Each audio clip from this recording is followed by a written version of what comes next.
little over 30 days ago, my friend Chip and I began to work on this project called 30 for 30. And today is the last one. The first one was called Scar Tissue. And scar tissue, I told the story of this, how I got the scar on my face. And I got a lot of feedback from people talking about, oh my goodness, that's such a great story. Oh, you've lived such a dangerous life, whatever. You have no idea. See, this piece of paper, it tells the story of where I really came from. It's dated, it's dated 8 p.m. on August the 8th, 1989. 24 years ago, a little bit over 24 years ago, I was standing on a street corner in Norfolk, Virginia. I had 22 bags of crack cocaine in my pocket. The police pulled up and I ducked underneath a stairwell and I swallowed 21 of those bags. One of the bags fell out and the police, they arrested me, and I'm just a little kid from North Carolina, right? I was maybe 20, 21 at the most at that time. And they came and they arrested me, and I gave them a handwritten confession. I wrote out absolutely everything that I had done wrong. Didn't implicate anybody or where I got it from. I just admitted, yeah, that was mine, because they told me that I was going to be let off. I was going to get out of it.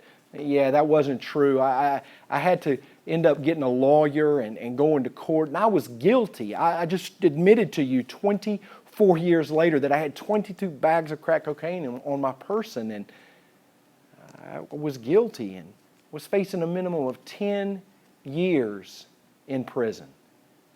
10 years. 10 years would have put me, I would have gotten out of prison right at the beginning of the millennium, right after 1999 and 2000, right after the beginning of the year, I would have gotten out of prison. But see, God had other plans. Even though I was guilty of sin, even though I had a handwritten confession, even though I had admitted that I'd done everything wrong, God saw fit to get me off on a technicality. So even though I was guilty, I was released and I was proclaimed innocent.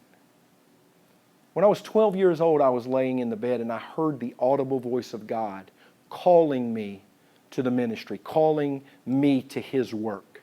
It scared me to death, and I ripped and I ran and I got into every type of trouble you could imagine. Now, growing up, I was blessed enough to have parents that cared about me and took care of me, and pretty much the only thing that I never got when I was growing up was a swimming pool.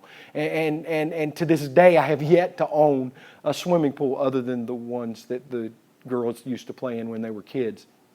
But everything was given to me, but I felt this emptiness inside. I felt this hollowness inside. And so I turned to alcohol, I turned to drugs, I turned to ripping and running and doing all manners of foolishness that you can imagine. And it ended up August the 8th, 1989, standing on a street corner with these drugs in my pocket. And by all intents and purposes, my life should have been over. See, God remembered what He had called me for. The Bible says that He knew me even before I was conceived. He has a plan for my life, just like your life. He has a plan for you. And maybe you haven't been able to figure it out yet. And trust me, it took me forever to finally listen to the voice of God and finally get into the niche that He wants me in. And I'm excited. I'm excited because I'm on the cusp of God just moving in a miraculous way. I'm standing here, and in the background, maybe you can see, I'm standing here at a place in Baltimore, and we're overlooking portions of the city, and there's a little less than 1 million people in the city of Baltimore. What would happen? What would happen if half of these people that live in the Baltimore city limits, what would happen if half of them heeded the call of God? What would happen if 500,000 people in a city this size would have an encounter with God? What if half of the people in this city had God move in their lives the way that He moved in mine? Well, the fact is, He has. He has blessed every single person in this city, every single person that's watching this video. If you have the ability to do this, watch. This is difficult because you got to think about it. Watch. If you're able to do that, then that's evidence that God has blessed you. So what if we take these blessings that God has given us, and what if we allow these blessings to be so powerful and so impactful on us that we become impactful and empowering to other people.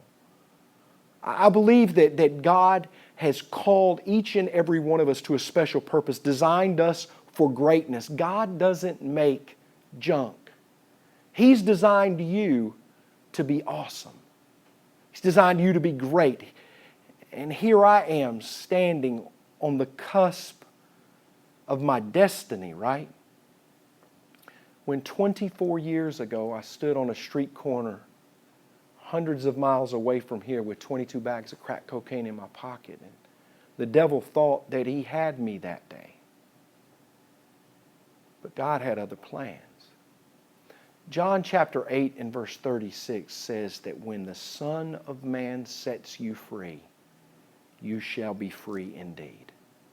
The day that the judge pronounced my sentence as not guilty, I remember standing there in awe. My mother was sitting behind me. She was in tears. My stepfather was dumbfounded. Everybody was saying, "What just happened? What just happened?" You know what happened? The judge in heaven, he got me off on a technicality, and I was set free. I encourage you today to turn your eyes to God. Turn your heart to Him. Turn your mind to Him, and He will take you places you never imagined. I'm a little country kid from Albemarle, North Carolina. The joke that I usually tell is it's so small you can spit and drown half the population. And now God has me working for Him at the same way He can take you regardless of where you are, regardless of what you're doing. And He can take you in His hands and He can make you do great things and have an impactful life. This 30 for 30 has been an awesome experience for me.